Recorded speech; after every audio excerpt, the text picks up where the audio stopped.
University को कह रहे कि हम भारत के रहने वाले नहीं है, हमारा मूल विदेशी है, ये यहीं के लोग हैं सारे। अगर ये मजबूत हो गए तो कभी भी हमें यहाँ से हटा सकते हैं, क्योंकि हमने अंग्रेजों को यही कह करके हटाया है कि अंग्रेज विदेशी है, इसलिए विदेशी अंग्रेजों वापस जाओ। तो जब तक ये लोग कमजोर रहेंगे, मैं नहीं कह रहा हूँ, खुद पंडित जवाहरलाल नेहरू ने अपनी किताब में लिख रखा है, वहां से पढ़ करके मैं बोल रहा हूँ, बाबा साहब ने भी सारा पूरा धजिया उखेड़ी है इनकी। इसके अलावा एक किताब लिखी महापंडित राहुल साकरतेन, ब्राह्मण, बहुत बड़ा विद्वान था, उसने लिखी ओल्गा टू गंगा।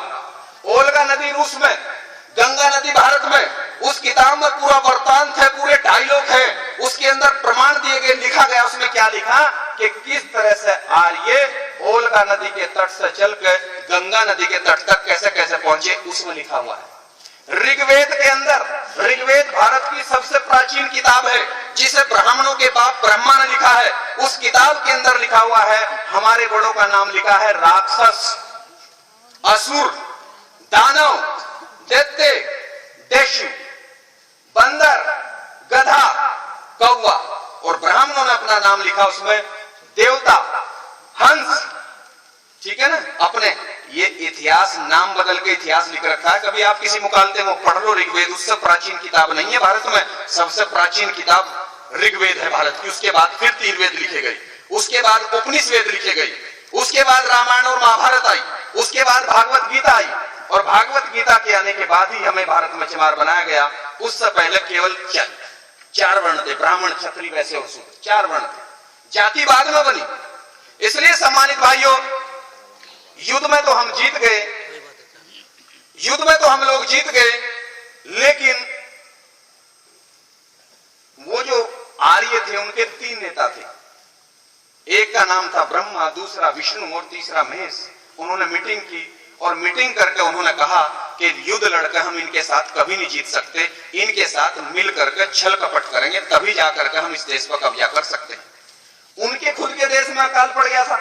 अकाल किसको कहते हैं? अगर आज बारिश शुरू हो जाए और 3 महीने तक बारिश पड़ती रहे शुक्र ताल के आसपास, तो यही अकाल है, खाने पीने की चीजें खत्म। तो उनके देश में अकाल पड़ गया, औरतें, आदमी, बच्चे सब मरने लगे, तो वो भारत की तरफ चले। उन्हें पता था कि इस देश से सीधा आदमी कहीं का नहीं। इसलिए सम्मानित भाइयों, उन्होंने कहा कि भाई इनके साथ मिलकर होगा काम, ऐसे नहीं चलेगा। तो वो लगभग 5-6 हजार लोग आए थे घोड़ों पर बैठ करके, और उनके साथ मुश्किल से 40-50 लड़कियां थी, और उन लड़कियों में सबसे सुंदर लड़की थी पार्वती। तो ब्रह्मा ने उसको कहा कि पार्वती तुम बात सुनो, अगर तुमने हमारा ये काम कर दिया तो हम तुम्हें भारत में देवी बना करके, जब तक इस देश पर हमारा कब्जा रहेगा, तुम्हारी पूजा होगी, और मैं तुम्हारे साथ 8 लड़कियां और लगा रहा हूं, तुम 9 लड़कियां मिल करके, ये इनका लीडर है शंकर, अगर तुमने इसको अपने जाल में फंसा दिया तो हम भारत पर कब्जा करेंगे। इन 9 लड़कियों को ट्रेनिंग दी गई, इन 9 लड़कियों को ट्रेनिंग दी गई, और ट्रेनिंग देने के बाद ब्रह्मा विष्णु महेश हमारे नेता शंकर के पास लेकर आए, और जमीन पर लेट करके रोने लगे कि हमारे देश में अकाल पड़ गया, और हमें कुछ दिन के लिए अपने देश में शरण दे दो, और जब मौसम सही होगा तो हम वापस चले जाएंगे, और उसके बदले में हमारी ये 9 लड़की आपकी सेवा में रहेगी। जो हमारा शंकर था, जो हमारा शंकर एक पद था, जैसा आज कौन है? आज मोदी है प्रधानमंत्री, कल कौन थे? मनमोहन सिंह, उससे पहले नरसिम्हा राव, यानी ये एक पद है ना प्रधानमंत्री। तो उस समय हमारा द्रविड़ संस्कृति में, सिंधु घाटी की सभ्यता में हमारा एक पद था शंकर। शंकर कोई एक आदमी था, हमने वो नेता चुन रखा था अपना, वो था। अगर दिक्कत होगी तो फिर दूसरा बना लेते थे। तो उसने कहा भाई ठीक है, चलो मैं आपको टाइम दे रहा हूँ, 6 महीने भारत में रह लो, जब मौसम सही होगा वापस जाना पड़ेगा। तो वो जो 9 लड़कियां थी, वो घूमने के बहाने सिंधु घाटी के बॉर्डर से हटाकर, उन्हें अफगानिस्तान से हटाकर चीन के बॉर्डर की तरफ लेकर आई घूमने के बहाने, और उन्होंने यही हमारे पड़ोस में सारा काम हुआ। इस शहर का नाम भी लिखा महाभारत कालीन, क्योंकि कहीं आसमान में महाभारत नहीं है, सब यहीं की कहानियां हैं। हमें गुलाम यहीं आपके बराबर में बैठ कर बनाया गया। चीन के बॉर्डर से पहले है हरिद्वार, और हरिद्वार के नीचे है कनखल, उसी का एक छोटा सा कस्बा, उस समय गांव रहा होगा कभी। तो वहां पार्वती ने डेरा डाल दिया शंकर के साथ, और भांग धतूरा शराब और गांजा पिला पिला करके इसको पागल कर दिया। और इस तरह से जब आर्यों को यह पता लगा कि हमारी लड़कियों ने काम सही कर दिया, तो उधर से आर्यों ने अपना घेरा डाल दिया। इस देश का नाम जम्बू द्वीप था, उन्होंने इसका नाम बदलकर तुरंत कर दिया आर्यव्रत। व्रत का मतलब होता है घेरा, यानी आर्यों ने घेरा डाल दिया। घेरा तो डलेगा ही जब जिस देश का नेता ही बेईमान उनके चक्कर में फंस गया और उनको शरण दे दी भारत में, और उसने अपने इतिहास को पढ़ने की कोशिश नहीं की, इस चक्कर में उन्होंने भारत में कब्जा कर लिया। कब्जा करने के बाद उनकी फिर मीटिंग हुई। हम लोग तो साल में एक बार आते हैं, और ये मैं आपको बता रहा हूं कि अगर आप रोजाना बैठ करके इस तरह से बात नहीं करोगे गांव-गांव में, तो 5-4 साल का समय है आपके सामने, मैं उसको रखूंगा आपके सामने। लेकिन पहले मैं ये कहानी आपको जरूर बताऊंगा, क्योंकि हमारे अनपढ़ तो छोड़ दो, जो पढ़े लिखे लोग हैं उनको समाज का पता नहीं है। उनको जिसने जो कह दिया, कोई दलित बताता है हमें, कोई हरिजन हमें बताने लगता है, कोई हमें नीच बताता है, और ब्राह्मणों ने सारी किताबों में हमें शुद्ध लिख करके नीच लिख रखे हैं। तो जब तक हम इसका विरोध नहीं करेंगे तब तक तो ये ऐसे ही चलती रहेगी परिपाटी। हम क्यों माने, देश हमारा है। हम तो इस तरह से, जब ये अंग्रेजों के खिलाफ आंदोलन चला सकते हैं तो हम इनके खिलाफ आंदोलन चलाएंगे कि देश हमारा। पूरी दुनिया का ये कानून बना हुआ है, हमने पढ़ा है, यूएनओ का कानून है, संयुक्त राष्ट्र संघ का कानून है कि कोई भी विदेशी किसी देश में केवल रह सकता है, नौकरी कर सकता है, कारोबार कर सकता है, लेकिन हुकूमत नहीं कर सकता। और ब्राह्मण भारत के अंदर हुकूमत भी कर रहा है, और धर्म का सारा काम भी उसने, सारी ठेकेदारी उसने ले रखी है, सारा कारोबार उसके पास है। जब कानून ये बना हुआ कि वो राज नहीं कर सकते, तो फिर इस देश पर राज कैसे चल रहा उनका? वो हमारी बेवकूफत और हमारी मूर्खता में चल रहा है कि जितने महापुरुषों ने आंदोलन चलाया, हम अपने आजादी के आंदोलन को छोड़ करके भक्ति के आंदोलन में शामिल हो जाते हैं, और इस तरह से वो भक्ति के चक्कर में हमारा सत्यानाश कर देते हैं। क्योंकि भक्ति का मतलब, भगत का मतलब हिंदी में होता है दास, और उर्दू में भगत का मतलब है गुलाम। और हमारी लड़ाई है मुक्ति यानी आजादी की लड़ाई। ये जो भक्त शब्द है और भक्ति है, ये तो ब्राह्मणों का शब्द है। अगर गुरु रविदास जी की जिस किताब में ब्राह्मणों की मिलावट ना हो, एक भी किताब आप मुझे ऐसी दिखा दें जिसका कोई राइटर ब्राह्मण ना हो, तो मैं आपका गुलाम बनने को तैयार हूं। क्योंकि मेरे भाइयों, उनका आंदोलन मुक्ति का आंदोलन था, आजादी का आंदोलन था। ज्योतिबा फूले का आजादी का आंदोलन था। ज्योतिबा फूले सैनिक थे बिरादरी संभाली, उनके आंदोलन को काउंटर करने के लिए उन्होंने आंदोलन चलाया, मुक्ति का आंदोलन, सत्यशोधक समाज बना करके। तो एक ब्राह्मण था, उसका नाम था दयानंद सरस्वती, वो टंकारा का महाराष्ट्र का ब्राह्मण था। उसने तुरंत 50 ब्राह्मणों की बैठक बुलाई। उसने कहा अगर ये सैनिक का लड़का पूरे देश में ऐसे समझा देगा तो हम तो 3% है, ये ज्यादा लोग इकट्ठे हो जाएंगे, एक तरफ सारे लोग इसके साथ चले जाएंगे। उन्होंने कहा तुरंत आर्य समाज बनाओ। उन्होंने आर्य समाज बनाया और ब्रह्म समाज बनाया, और भारत में आंदोलन शुरू कर दिया। हमारे लोगों ने ज्योतिबा फूले का जो सही आंदोलन था, हम आजाद दिलाने वाला, उसे छोड़कर आर्य समाज के आंदोलन में शामिल हो गए। हमारा आंदोलन काउंटर हो गया। तो कितने उदाहरण मैं आपको दूं, इस तरह से हमारा आंदोलन काउंटर होता है भारत में। इसलिए सम्मानित भाइयों, उसमें क्या हुआ, उन्होंने मीटिंग की। मीटिंग करके उन्होंने कहा भाई हमारी लड़कियों ने काम तो बहुत सही कर दिया, चलो संकट तो फंसा, लेकिन इनका क्या करोगे? जो भोले, भोले का मतलब है भारत की जनता, वो हमें बोलते हैं भोला। वो हमें भोला इसलिए बोलते हैं कि हम इतने भोले हैं कि 5000 साल से हमारा सत्यानाश कौन कर रहा, हमें आज तक यही पता नहीं कि हमारा सत्यानाश कौन कर रहा। हम भगवान को कह रहे हैं कि मेरी तो किस्मत बहुत गलत लिखी थी। अरे कोई भगवान हमारी किस्मत खराब नहीं कर रहा, हमारी किस्मत तो इन्होंने खराब कर रखी है, समझ गए? इसलिए वो हमें भोला बोल रहे, वो तो सही बोल रहे हैं। एक बार हम एक मंदिर में गए तो हमने कहा भाई, अब हम जानते थे इसको, मगर पंडित जी ये बताओ, ये जो शंकर भगवान की मूर्ति है, इसके माथे में भी एक आंख है, ये क्या है?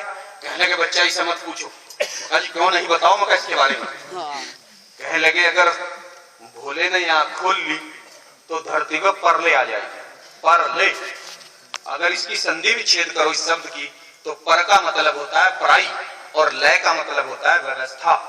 यानी अब उनकी व्यवस्था इस देश में, तो ये व्यवस्था पराई हो जाएगी। और अगर भोले ने आंख खोल ली तो व्यवस्था तख्ता पलट हो जाएगा, परले आ जाएगी। तो इसका मतलब क्या है? भोले कौन है? हम। और यहाँ क्या होता है? दिमाग, बुद्धि। तो उनको ये डर है कि जिस दिन इन भोलों की बुद्धि खुलगी कि हमने इनका सत्यानाश कर रखा, तो ये भारत में आंदोलन खड़ा करके हमें भगा सकते हैं। इसलिए उनके संकेत हैं, उनके संकेत हैं। जितने देवी देवता और जितने उनके सारे देवता हैं, किसी के गले में सांप भी है शंकर के अलावा, शंकर के गले में सांप है, ताकि ब्राह्मण का बच्चा भी पहचान ले, अच्छा सांप। सांप क्या? नाग। उसके गले में क्यों डाल रखा? क्योंकि हम सब लोग नागवंश के हैं, ताकि अगर कोई ब्राह्मण का लड़का या लड़की आए तो वो तुरंत उन्हें देखकर पहचान लगा, क्योंकि उन्हें अपने वंश का पता है। गधे तो हमें पता नहीं है। उनके तो 7 साल के बच्चे को भी पता है कि वो किस नस्ल के लोग हैं। उनकी नस्ल अलग है और हमारी नस्ल अलग है। वो अपने इतिहास को जानते हैं, हम अपने इतिहास को नहीं जानते। वो तो उसका सांप देखते ही पहचान लेते हैं, अच्छा ये आदमी हमारा नहीं है, क्योंकि वो हमारा आदमी है। क्योंकि नागवंश के के लोग हमें, तो उन्होंने बता रखा है नागवंश का आदमी, साथ इसने हमारा दिया था और ये आदमी हमारा नहीं है, क्योंकि वो जिसका इस्तेमाल करते हैं बाद में 4 लात उसको जरूर मारते हैं, उसे गद्दार भी वो ठहराते हैं बाद में, पहले साथ लेते हैं फिर उसको गद्दार ठहरा देते हैं बाद में। हनुमान जी का भी उन्होंने ऐसे ही किया था। पूंछ कितनी बड़ी लगा रखी है, पिछड़ी जाति का आदमी था, कितनी बड़ी पूंछ है। और कुछ पागल लोग क्या कहते हैं, उस जमाने में भाई पूंछ होती, अरे अगर वो बंदर था तो बंदर जो है आदमी की तरह कैसे बात कर लगा भाई, बंदर आदमी की तरह कैसे बात कर लगा, लेकिन आदमी की तरह बोलता था।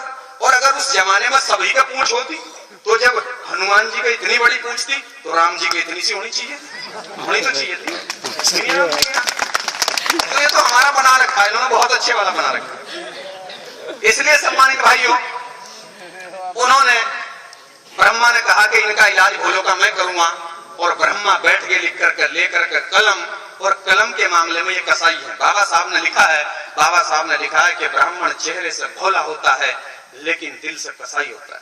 और जब वो कलम उठाता है, अंग्रेजों ने भी लिखा है, W.B. जॉर्ज अंग्रेज ने लिखा है कि जब ब्राह्मण कलम उठाता है तो वो उससे लोगों को अधिकार वंचित करता है, वो सबको अधिकार से महरूम करता है, वो किसी को अधिकार नहीं देना चाहता, अधिकार वो अपने पास रखना चाहता है, बाकी सबको वो गुलाम बनाकर रखना चाहता है। जब भी वो कलम उठाता है, तो ब्रह्मा ने कलम उठाई और कलम उठा करके उसने लिखा ऋग्वेद, और ऋग्वेद लिख करके उसने कहा पूरे देश में ढूंढी पिटी कि भाई यह किताब भगवान ने लिखी है। अब भगवान कौन, हम समझ रहे कि भगवान ब्रह्मा, ब्रह्मा उनका बाप था, उनका नेता था, जैसा हमारा नेता शंकर था उनका नेता वो था। कि भाई उसने, भगवान ने किताब लिख दी, और इस किताब में जो लिख दिया जो सबको मानना पड़ेगा। अब उस किताब में उन्होंने क्या लिखा, उसमें उन्होंने लिखा पहले नंबर पर ब्राह्मण होगा और इसका काम पढ़ना और पढ़ाना होगा, दूसरे नंबर पर क्षत्रिय होगा, इसका काम हथियार रखना होगा और देश पर राज करना होगा, तीसरे नंबर पर वैश्य होगा, भारत की सारी जमीनें इसकी होंगी, जमीनें हमारी थी, जमीनें सारी बनियों को दे दी। अगर इस देश में अंग्रेज ना आते, मुगल ना आते और बाबा साहब संविधान न लिखते, तो चाहे जाट हो या गुजर हो या कोई हो, 1 इंच जमीन किसी के पास नहीं थी। सारी जमीनें ऋग्वेद लिख करके बनियों को दे दी गई थी। गांव के गांव, अब से 300 साल पहले गांव के गांव बनियों के होते थे। और जो पुराना आदमी यहाँ बैठा होगा, जिनको थोड़ी सी भी समझदारी होगी, उनको पता होगा कि ये तो आजादी से पहले तक सारा का सारा जमीनें तो बनियों के हाथ में थी, जबकि जमीनें हमारी थी सारी। इसलिए सम्मानित भाइयों, उन्होंने तीनों ने काम ले लिया। एक ने पढ़ने लिखने का काम ले लिया, एक ने राज करना ले लिया, और एक ने सारा कारोबार ले लिया। और जो हम इस देश के असली मालिक थे, जिन्हें वो भोला कहते हैं,